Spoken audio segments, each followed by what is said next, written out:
Hello there, Internet. Thank you so much for joining me in this fantastic leg workout. I am glad you could join me. If you have today off as well, I hope you're enjoying it. And if you don't have the day off, I still hope that you're enjoying it, but maybe you're enjoying it less than me. So this is my typical work week leg day. So the other one that I've posted here before, I mean, it's not that different, but the other one that I posted before is usually the Saturday one, or if it falls on a Friday off, I throw it on Friday. And then this will be the one that I do typically on the work week, whether it be in the morning at 5 a.m. or it be after work at 5 p.m. It's relatively the same. So it's a little bit more compact, kind of get to the point sort of deal. Whereas the other one, I add excess volume, and I would probably even consider some of that junk volume, which is something that I'm trying really hard to get out of. But I'll get into that a little bit later. So as you can see, my favorite exercise here, the Hatfield squats. My long femur friends, please unite. And this is perhaps the solution to just be able to get a glimpse of what it would feel like to be able to squat like a normal, better proportioned person.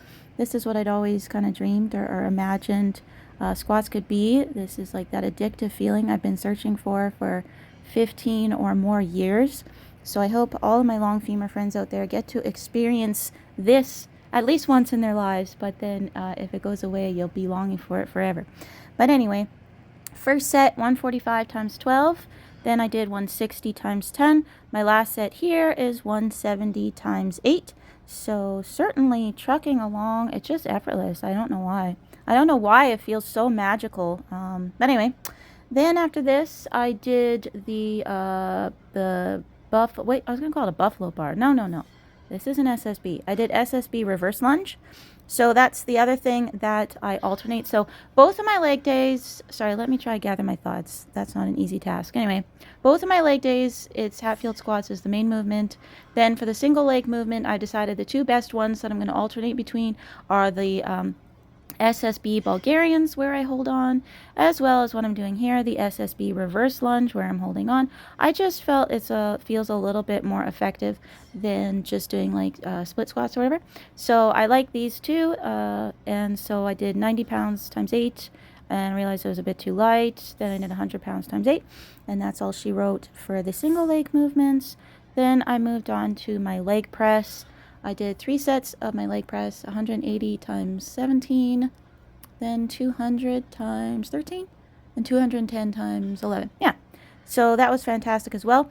That's another thing that I sort of rotate between 3 different things, so it's not necessarily consistently alternating between one or the other, but the leg press or the hack squat, which is what I did on my leg day on Friday for the first time. It was very humbling. And I also alternate to keep throwing in the belt squat there because I don't want to, now that I find everything else so fun, I don't want to stop doing my belt squat because I know it's important because I definitely know that it targets my adductors more than some of the other things that I do. So I feel like if I stop doing it, that's just something that might potentially get neglected. And it's just overall, it's not, now the other things just feel more fun to me, so I kind of force myself, well, don't forget, you gotta still do the belt squat at least a few times a month or whatever to keep throwing it in there. And then what I do, then I did my RDLs, and then I just finished off with my leg spreader machine. So that's all she wrote, and it was fantastic. And yeah, so what I was kind of talking about is junk volume. Something I saw, there's this fitness guy who's not annoying at all, so that's rare. And I'll include myself in that, in the fact that I am annoying. And so he's not annoying. His name is Sean, and I can't pronounce his last name, but he usually gives kind of no-nonsense advice about, like, something really changed my mindset when he was talking about drop sets and that you make the next set too light. So it's like, you get to 13 reps or whatever, you get to failure, and then you do a drop set and you make that jump too big so that the drop set is too light. So then you get to like 18 or something, and it's just like too much garbage. And his philosophy is more have smaller increments, go right into it, and maybe at like 5 or something. And to me, that just felt like, whoa, that's not how I've been approaching drop sets at all. And it's kind of just a matter of like eliminating so many junk reps. It's like, oh, okay, let's hurry up and get to failure already. So I've started trying to force myself to better adopt that mindset because I have kind of been known to I don't know, chase this endurance unnecessarily. I think far too frequent. There's certainly a time and a place for high rep things. I mean, obviously, I'm doing pretty high rep on my leg press for the first little bit. And for my leg spreader machine, I typically do air on high rep stuff there. And same with like lateral raises. There's certainly a time or a place. But doing it too much for too many movements, I feel like exactly what he was saying is that it's taking more time. It's like, can I hurry up and get to failure already so I can move on with my life? And so I'm trying to do that, and certainly trying to do that with my squats, my Hatfield squat, and that sort of thing. Like, just maybe not always go. I think I went far too to the other extreme. You guys know when I went out of my like heavy triples, doubles, and singles and stuff when I was really, really chasing that strength bug.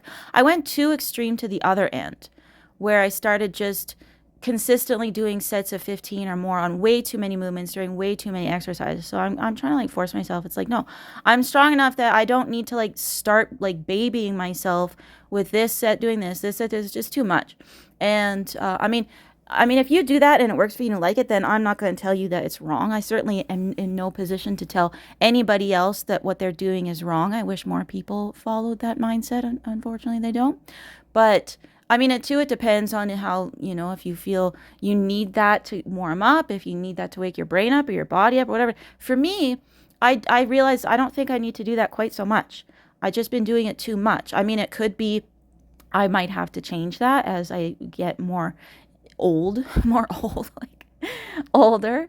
But I do like a lot of yoga. I do a lot of stretching. I'm super flexible, and I spend a lot of time doing that. And I'm kind of always moving. I don't let myself get stiff and sore and cold or whatever. I bounce out of bed, even if it's 5 a.m. I bounce out of bed, like wide awake, ready to like take it on. So I think I've been like babying myself a little bit too much with too much junk volume is the point. So I'm slowly trying to get out of there, but it's kind of a hard mindset to get out of because just used to like more and used to endurance and used to this certain feeling. And so it's a bit of an adjustment, but it's going well. And I do like this workout was like just an hour. So it's a perfect thing to squeeze in on a workout, on a workday workout. I don't like my workday workouts to be anything more than an hour. Typically, I'd prefer them to be like 50 minutes. 50 minutes to an hour is what I'd like during the work week. Again, that could be from 5 a.m. to 6 a.m. in the morning, or it could be after work, like 4:45 to 5:45. But that's it. Then I'm done. I've got other shit to do. On the weekend, it's not like I drastically change that on the weekend either. If anybody's curious, it's not like then all of a sudden on the weekend I'm doing 2 hours and all this sort of stuff. No way. It really only changes to maybe being like an hour and 15. Or if I end up like just lingering on some things or whatever, maybe an hour and 20. I don't like having super long workouts. Obviously, too, like my cardio is not a part of the workout, so that certainly changes things if you do cardio with your workouts. I do cardio on my separate days. And I'm not talking about walks. I'm talking about when I do my treadmill incline intervals, which I do maybe twice per week for about 30 minutes, where I'm just jogging up the hill, walking up the hill, jogging up the hill, 30 minutes. So that obviously would change the length of my workout. So I'm just talking about lifting. So if anybody's curious, that's the time frame there. And some people, I also will note that I don't do anything that feels super wonky. I don't do anything that feels painful. Sometimes I've had comments that's like, whoa, doesn't that hurt? Or like, are you concerned about hurting? Or don't you feel this or that or the other? I do not keep doing things that hurt. I would never do that to myself. I just think there's no point. If some random person on the internet says this is the greatest exercise ever and it feels crappy and hurtful, I'm not going to be like, well, I got to do it because this random person told me to. You really got to start, you got to listen to yourself, trust yourself. I don't do things that hurt. I stop immediately, and then I delete it from my phone and I pretend it never happened, and I don't go back to it. The wrong kind of hurt, of course. You guys know what I mean? And finishing off on some exciting news. So as I briefly mentioned in a video the other day, me and my son are planning this amazing trip. I'll talk about it more maybe in a future video because it's going to be in June. So it's about 2 months away. It's early to mid-June. Planning like my trip of a lifetime bucket trip, which is not really that big of a deal for most people. It's not like I'm going on some kind of like crazy African safari tour or anything like that. I would never do that. So knowing that I'm a hermit that typically lives in a bubble, like curb your enthusiasm as to what this might be.